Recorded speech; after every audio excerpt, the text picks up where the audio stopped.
Hello friends प्रसाद academy रे आपनको स्वागत जनाऊँगी।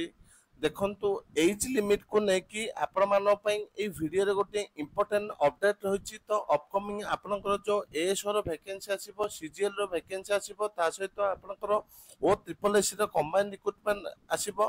तो सबु पई एज लिमिट ता लागू हबो। तो कोन काली अपडेट रहितला मु वीडियो रे आपनको डिटेल रे कहि देबी। तो देखंतु एटी फास्ट दिया जायछि राज्य सरकारी पदवी और सेवारे प्रवेश पर सर्वोच्च बयस सीमा ओडिशा बेसामरिक सेवा सर्वोच्च बयस सीमा स्थिरीकरण नियमावली 1989 व्यवस्था अनुଯାयी परिचालित होता है। उक्त नियमावली थिबा व्यवस्था अनुଯାयी सरकारी पद पदवी और सेवारे प्रवेश पर सर्वोच्च बयस सीमा 32 वर्ष अटे। तो 1989 नियम अनुଯାयी आपण जो गवर्नमेंट जॉब पे अप्लाई करथिले तार एज लिमिट ता 32 वर्ष थिला। तापर देखंतु इति मध्य रे आगामी नियुक्ति प्रक्रिया रे अंशग्रहण करबा निमंते सर्वोच्च बयस सीमा को वृद्धि करबा पे विभिन्न महल रु बहु निवेदन ग्रहण करा जाई अछि। तो एज लिमिट बढ़ाइबा पे विभिन्न महल रु निवेदन कर जाइथिला। आपण माने जानिथिबे आमे ट्वीट करथिलु पाखापाखि 10,000 खंडे ट्वीट हेतिला। ता सहित बहु पिला माने जाकि मंत्री सहित देखा करथिले। तो बहुत पिला माने चेष्टा मध्य करिथिले।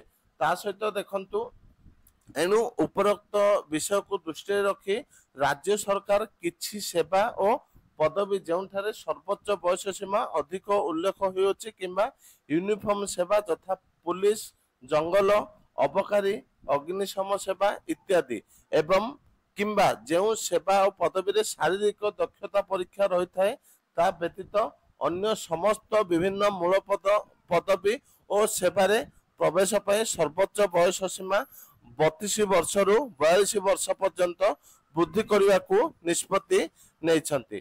तो एठी गोटे पॉइंट दिया जायछि। देखंतु आपनकर ओडिशा पुलिस फॉरेस्ट अबकारी माने एक्साइज अग्निशम माने फायर। तो यही सब पदवी रे आपनकर एई जो वर्धित एज लिमिट लागू हबो नहीं। जेमिति आपनकर 21 टू 25 वर्ष रहउची 18 टू 23 वर्ष रहउची सेमिति ही रहबो। माने जेउ गुडी करे फिजिकल रहउची तार एजटा रो कोनोसी प्रभाव पड़िबो नहीं। जेमिति आगुर थिला सेमिति ही रहइबो।